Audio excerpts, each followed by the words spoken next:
Buenas noches, noctámbulos. Un misterioso artefacto y una premonición. Apaga la luz, toma asiento, que empezamos.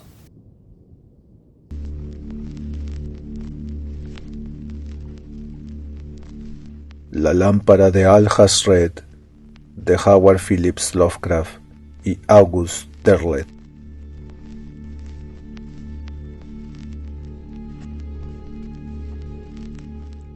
Siete años habían transcurrido desde la desaparición de su abuelo Whipple, cuando Ward Phillips recibió la lámpara.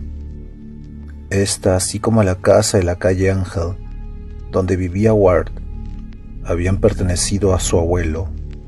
Phillips había estado habitando en la casa desde la desaparición de su abuelo, pero la lámpara había quedado en manos del abogado hasta pasados los 7 años que deberían transcurrir hasta darle definitivamente por muerto. Había sido deseo de su abuelo que la lámpara estuviese bien guardada durante esos años, en manos del abogado, por si acaeciese algo imprevisto, la muerte o cualquier otro accidente. El caso era que Phillips dispusiese del tiempo necesario para familiarizarse con la imponente biblioteca de Whipple, en la que le esperaba una gran cantidad de sabiduría. El viejo Whipple había decidido que cuando Phillips hubiese acabado de leer los enormes volúmenes que llenaban las estanterías, habría alcanzado un grado de madurez suficiente para poder heredar el tesoro más valioso de su abuelo, según declaración del propio Whipple.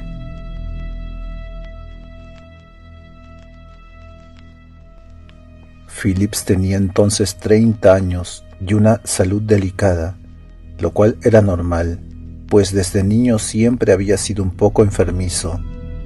Había nacido en el seno de una familia medianamente rica, pero los ahorros de su abuelo volaron en unas inversiones desacertadas, de modo que a Phillips lo único que le quedaba era la casa de la calle Ángel y lo que ésta encerraba. Phillips trabajaba como redactor en unas revistas de escándalo, y luego, para redondear las pocas ganancias que le producía el oficio, se dedicaba a revisar y corregir los innumerables y poco prometedores manuscritos de prosa o de poesía que otros escritores, más inexpertos que él, le enviaban con la esperanza de llegar a ver su obra publicada, una vez que la pluma de Phillips hubiese obrado un milagro. La vida sedentaria que llevaba no había mejorado su resistencia a la enfermedad. Era alto, delgado, llevaba gafas, tenía frecuentes catarros, y una vez, para gran vergüenza suya, enfermó del sarampión. Cuando los días eran cálidos, le gustaba mucho pasear por los campos donde había jugado de pequeño. En esas ocasiones solía llevar sus papeles debajo del brazo y trabajar al aire libre, sentado en la encantadora y frondosa ribera del río que, durante su infancia, había sido su escondite predilecto. Esta orilla del río Sencón no había cambiado en todos estos años, y Phillips, que vivía mucho del pasado, creía que una forma de desafiar el tiempo era permanecer cerca de los lugares que no cambiaban. En una carta a un corresponsal, había descrito esta forma de sentir suya. Entre esos caminos del bosque que también conozco, el salto entre el presente y los años 1899 o 1900 desaparece totalmente, de modo que muchas veces me sorprende, al encontrarme nuevamente en la ciudad, constatar que ésta ha perdido su apariencia de fin de siglo. Además de la ribera de Sencón, otro de los lugares que elegía para sus paseos era la colina de Netanconhaun. Le gustaba poder contemplar desde allí su ciudad natal a la puesta del sol y esperar el plácido panorama de la población al recogerse en su vida nocturna, con los campanarios y los tejados de estilo holandés que progresivamente iban oscureciéndose sobre el fondo anaranjado y carmín del atardecer. Le emocionaba el brillo esmeralda o perlado en que se fundía el horizonte, y finalmente las luces centellantes que transformaban la vasta y desigual ciudad en una tierra mágica que ejercía para Phillips una mayor atracción que durante el día.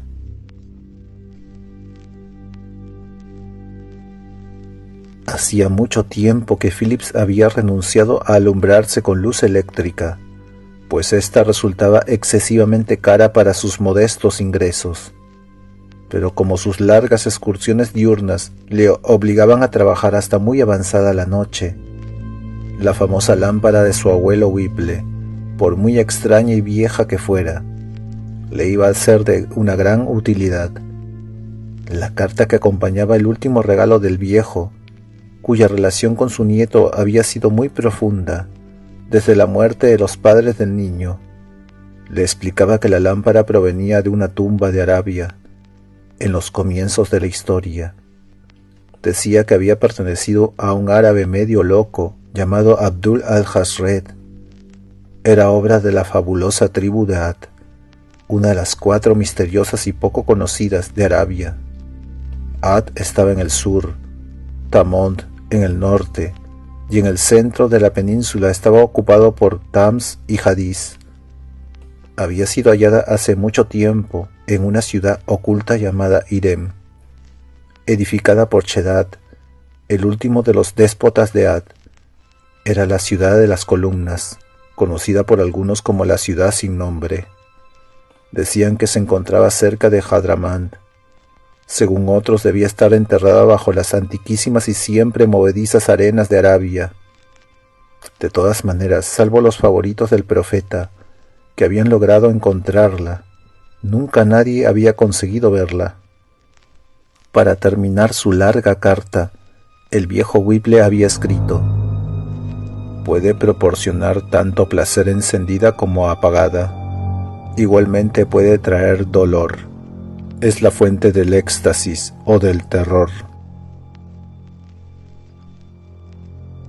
El aspecto de la lámpara de Al-Jazred era poco corriente. Funcionaba con aceite y parecía ser de oro. Por su forma se asemejaba a una marmita oblonga, con una asa curvada a un lado y una espita para la llama al otro. Su decoración consistía en unos extraños dibujos, mezclados con letras y colocados de tal manera que parecían formar unas palabras. Pero aquel lenguaje era desconocido para Phillips, que conocía varios dialectos árabes, y sin embargo no lograba descifrar la inscripción de la lámpara. No era sánscrito, indudablemente se trataba de un idioma más antiguo. Su escritura se componía de letras y jeroglíficos, algunos de los cuales eran pictografías. Phillips dedicó una tarde entera a limpiarla por dentro, por fuera, y después de haberle sacado brillo, la llenó de aceite. Esa misma noche, Phillips retiró las velas y la lámpara de petróleo que le habían alumbrado durante tantas y tantas noches de trabajo, y encendió la lámpara de Al-Jazred. Le sorprendió un poco lo cálido de su brillo, la estabilidad de su llama y la calidad de su luz, pero la cantidad de trabajo que le esperaba era de tal que no podía seguir entreteniéndose con la lámpara. Sin perder más tiempo se puso a revisar una obra en verso que empezaba de la siguiente manera: en la brillante y temprana alborada de un año mucho antes de nacer yo, cuando la tierra era aún el caos, mucho antes de cubrirse de luchas.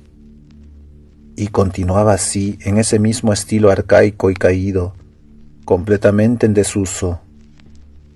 Sin embargo, era un estilo que a Phillips le agradaba. Vivía tanto en el pasado que sus puntos de vista y su filosofía acerca de la influencia del pasado desbordaban toda fantasía. Su noción del tiempo y del espacio estaba, desde sus primeros recuerdos, tan inextricablemente ligada a sus más profundos pensamientos y sentimientos, que cualquier intento de escribir con palabras sus estados de ánimo parecía artificial, exótico o convencional.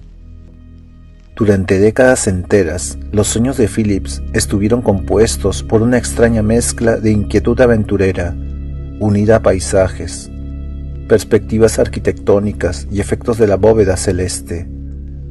En su mente conservaba cierta imagen de sí mismo a los 3 años. Se encontraba sobre un puente ferroviario. A través de los huecos de la barandilla, su vista penetraba en la parte más densa de la ciudad, y entonces sintió la inminencia de algún prodigio que no podía describir ni llegar a comprender en su totalidad. Era la intuición de algo maravilloso, de una liberación escondida en oscuras dimensiones. Presentía que, aunque raras veces y con muchas dificultades, aquellas dimensiones podían alcanzarse mediante ciertas perspectivas visuales, tales como la de una vieja calle vista a través de leguas de campo montañoso, o la de las balaustradas de unas terrazas enfocadas desde abajo, desde el mismo pie de la interminable escalera de mármol que conduce a ellas.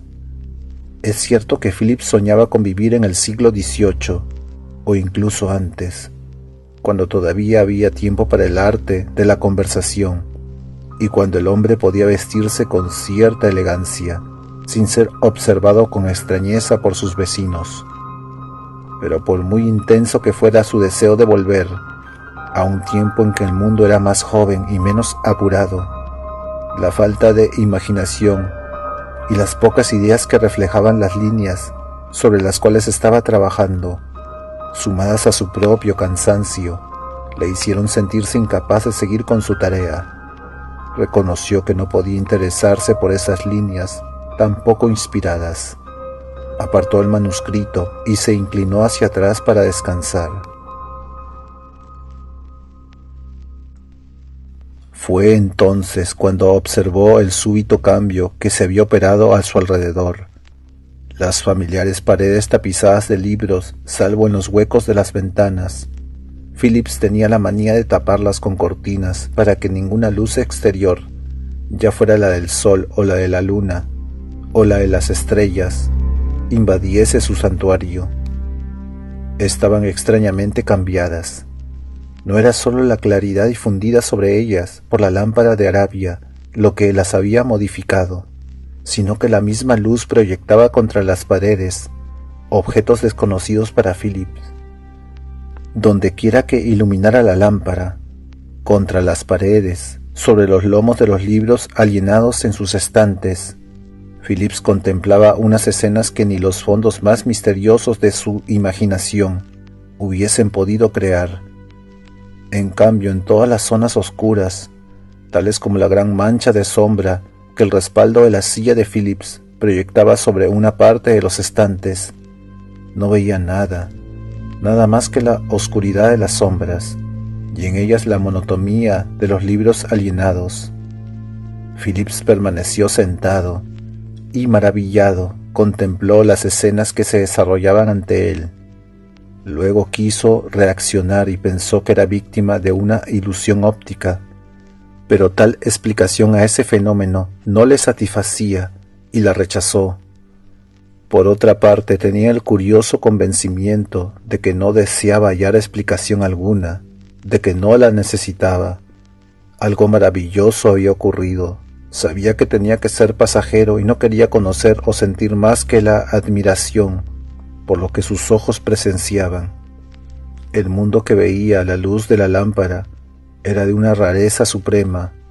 Era un mundo al que nunca había tenido acceso, ni por la vista ni por la lectura, ni siquiera por la vía de sus sueños. La escena parecía representar la tierra en sus principios, cuando aún estaba en periodo de formación. Unos chorros de vapor salían de las fisuras de sus rocas. Las huellas dejadas por unos reptiles se veían claramente dibujadas en el barro. Arriba, volando en el aire, unas bestias gigantescas peleaban y se destrozaban entre sí. Entre las rocas de una playa, el tentáculo de algún animal monstruoso se desenroscaba sinuosa y amenazadoramente en la luz roja del día, como una criatura extraída de alguna ficción fantástica. Entonces suavemente la escena cambió. Las rocas fueron sustituidas por un desierto arrasado por el viento, y como un espejismo surgió la oculta y desierta ciudad de las columnas, conocida también como Irem.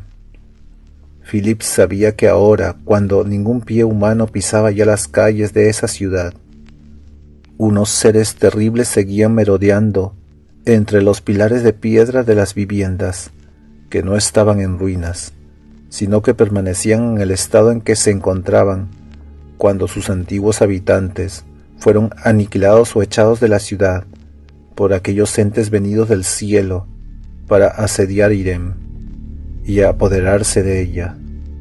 De aquellos seres no se veía nada, tan solo se adivinaba el angustioso movimiento merodeante, como una sombra fuera del tiempo, y a lo lejos, detrás de la ciudad y del desierto, se erguían las montañas cuyas cimas estaban cubiertas de nieve.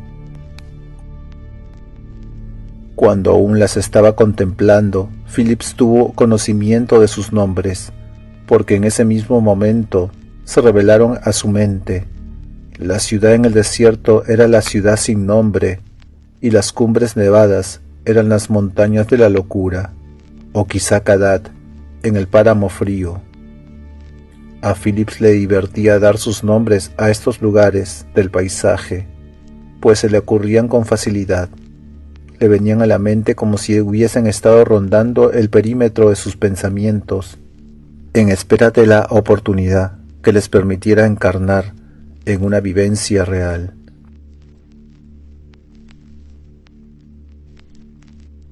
Permaneció sentado durante mucho tiempo, fascinado, hasta que una leve sensación de alarma le removió. Los paisajes que desfilaban ante sus ojos eran similares a los que podrían aparecer en sus sueños, y sin embargo, Phillips sentía crecer su inquietud. Intuía algo parecido a la presencia de lo maligno, a la vez que tomaba conciencia de ciertos inconfundibles indicios de los horribles seres que ocupaban estos parajes. Finalmente no pudo resistir más tiempo a esa angustia envolvente. Apagó la luz y algo tembloroso encendió una vela. Se sintió inmediatamente confortado por su brillo descolorido y familiar. Estuvo meditando largo rato sobre todo cuanto había visto. Su abuelo le había dicho que la lámpara era su más valiosa posesión, con lo cual resultaba evidente que sus propiedades le eran conocidas. ¿Y qué eran esas propiedades sino el poder de transmitir el recuerdo ancestral y mágico de una revelación, de tal modo que quien se sentara a su luz podría contemplar los lugares de terror y belleza que sus dueños habían conocido? Phillips estaba convencido de que los paisajes que había podido ver eran lugares familiares a Alhazred, pero esta explicación tenía muy poca lógica, y cuantas más vueltas le daba, más aumentaba su perplejidad. Decidió volver al trabajo que había apartado, se volcó en él y consiguió alejar de sí todas las fantasías y alarmas que empezaban a instalarse en su mente. Al día siguiente, Phillips salió a la declinante luz de octubre para pasearse fuera de la ciudad. Tomó el coche de línea hasta el final del barrio residencial y después caminó en dirección al campo. Llegó a un lugar que no conocía y que distaba por lo menos 1 milla de cualquier lugar por donde hubiera paseado antes. Siguió una carretera hasta la bifurcación al noroeste de Plainfield Pike y subió por la falda oeste del Netan Compound. Allí pudo disfrutar de una vista realmente idílica. Era un panorama de praderas, de viejas paredes de piedra, de blancas alamedas y de lejanos tejados al oeste y al sur. Phillips se encontraba a menos de 3 millas del corazón de la ciudad, y sin embargo estaba como sumergido en la primaria Nueva Inglaterra rural de los primeros colonizadores.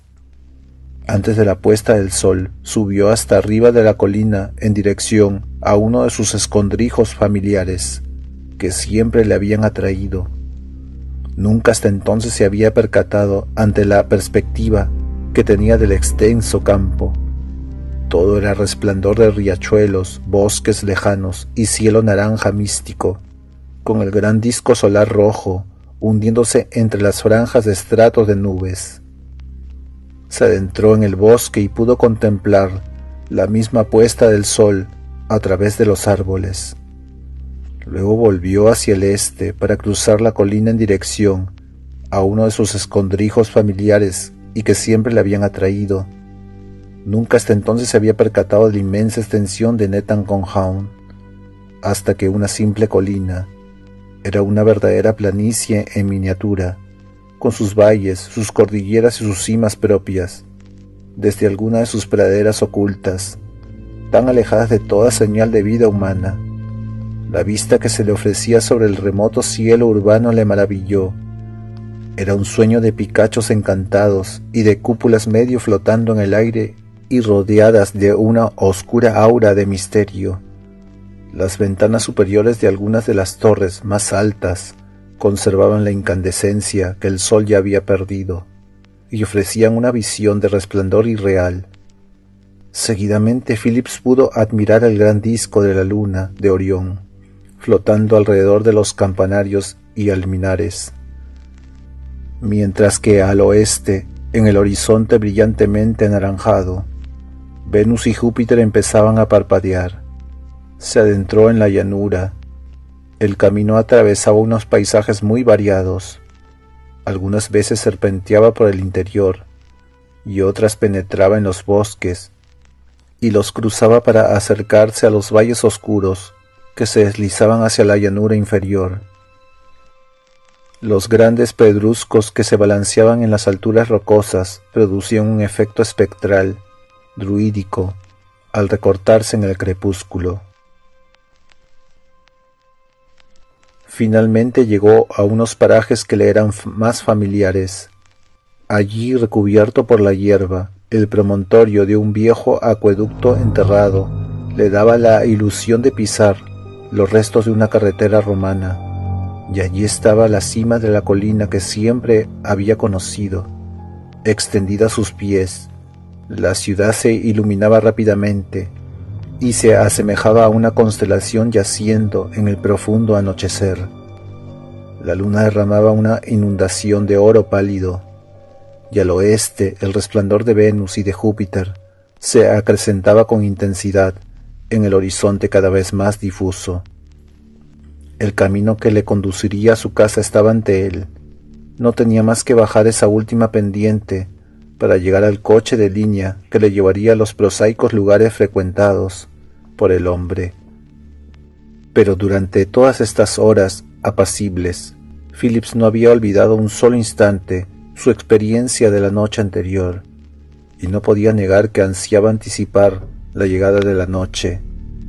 La sensación de alarma que se había apoderado de él se había convertido en la promesa de una nueva experiencia nocturna de naturaleza desconocida. Esa noche tomó su solitaria cena con más rapidez que de costumbre para poder acudir enseguida al estudio, donde las hileras de libros que llegaban al techo le esperaban con su saludo permanente. Pero él no miró siquiera el trabajo que había abandonado sobre la mesa, sino que encendió la lámpara de Al-Jazred y se sentó a esperar lo que pudiese ocurrir. El suave resplandor amarillento de la lámpara se extendía sobre las paredes cubiertas de estantes. La llama no se movía, ardía tranquila y establemente, e igual que la víspera, la primera impresión que Phillips recibió fue la de un calor confortante y arrullador. Entonces, con suavidad, los libros y los estantes parecieron difuminarse, desteñirse, y dieron paso a escenas de otro mundo y otros tiempos. Aunque le fueran completamente desconocidos, los nombres de las escenas y de los lugares que veía afloraban con naturalidad en su mente, como si el resplandor de la lámpara de Al-Jazred estimulase su imaginación.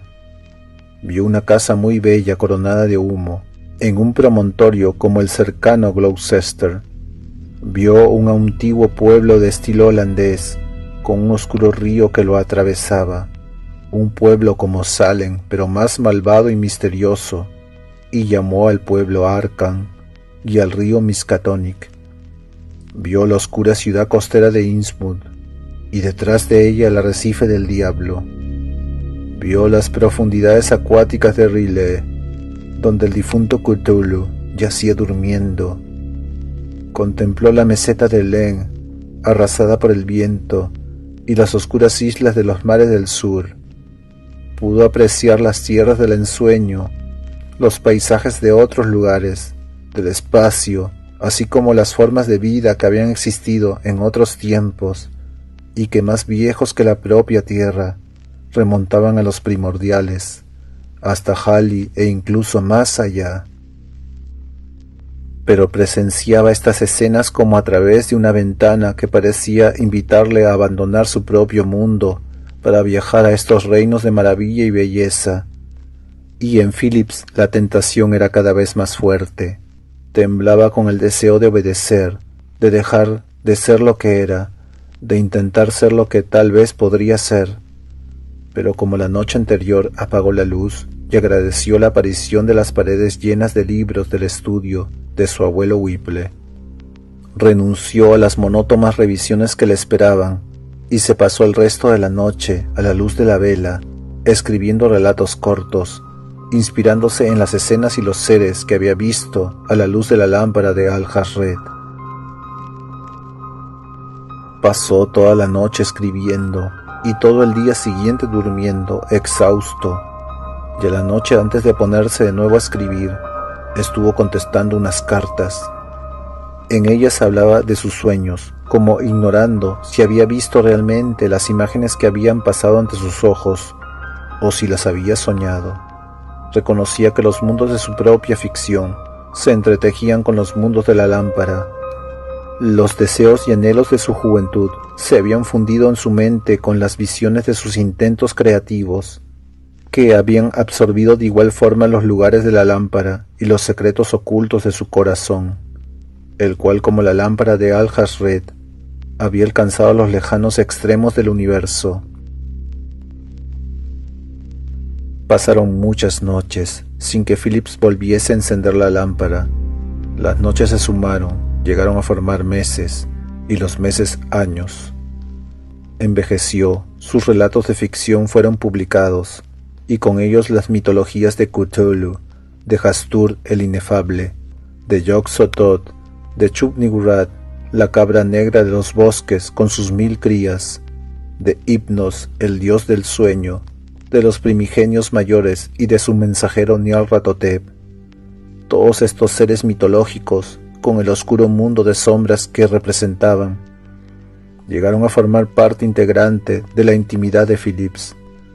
Su conocimiento de ellos era tal que pudo traer a Arkham a la realidad. Descubrió las sombras sobre Innsmouth, habló de los murmullos en la oscuridad y del moho de Yugoth, y dio a conocer el horror de Dunwich. Y en toda su prosa, en todos sus versos, la luz de la lámpara de Alhazred brillaba, aun cuando Phillips ya no la utilizara. 16 años transcurrieron de esta forma, hasta que una noche Ward Phillips se acercó a donde había dejado la lámpara, detrás de una fila de libros, sobre uno de los estantes inferiores de la biblioteca de su abuelo Whipple. La sacó de allí, e inmediatamente todos los viejos encantos y todas las maravillas se reavivaron para él. Volvió a limpiarla y la colocó sobre la mesa. En los últimos años el estado de salud de Phillips había empeorado mucho. Padecía una enfermedad incurable y sabía que sus días estaban contados, pero no quería morir sin volver a contemplar, una última vez, los mundos de belleza y de terror que encerraba la lámpara de Alhazred. Encendió la lámpara otra vez y miró hacia las paredes, pero sucedió algo extraño. En las mismas paredes donde antes le habían sido presentados los lugares y seres relacionados con la vida de Alhazred, surgía ahora la aparición mágica de un lugar muy conocido por Ward Phillips, pero no del tiempo actual, sino tal como era en una época pasada, un tiempo querido y perdido, cuando retozaba de chiquillo en las orillas del Sencón. ocupado con los juegos que inspiraba a su imaginación la mitología griega. Allí estaba otra vez la niñez. Allí estaban las ensenadas donde había pasado sus años de juventud. Allí estaba la glorieta que había construido en honor del gran dios Pan. Toda la irresponsabilidad y la feliz libertad de aquella niñez se reproducían sobre las paredes, porque lo que la lámpara reflejaba ahora eran sus propios recuerdos.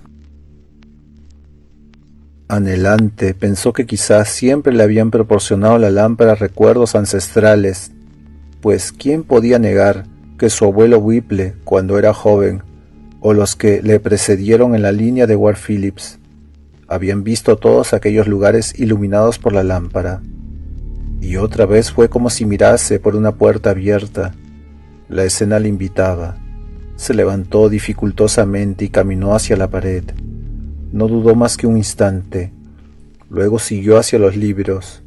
La luz del sol irrumpió repentinamente a su alrededor.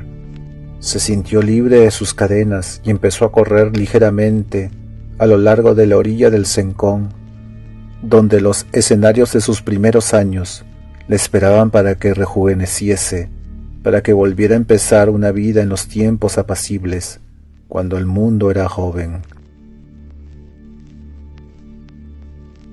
Se descubrió la desaparición de Ward Phillips cuando un admirador de sus cuentos, que sentía curiosidad por conocerle, vino a la ciudad a hacerle una visita.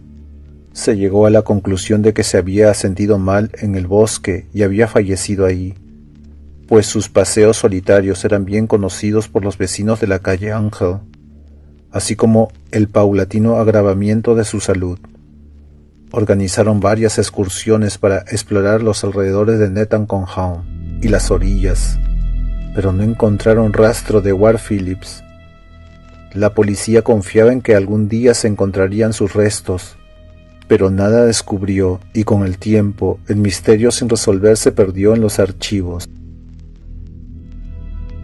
Los años pasaron, la casa de la calle Ángel fue derribada, la biblioteca adquirida por algunas librerías, y lo que había en la casa se vendió como chatarra, incluyendo una vieja y antigua lámpara árabe, por la que nadie, en un mundo tecnológico posterior a la época de Phillips, se interesó y en la que no se encontró ninguna utilidad.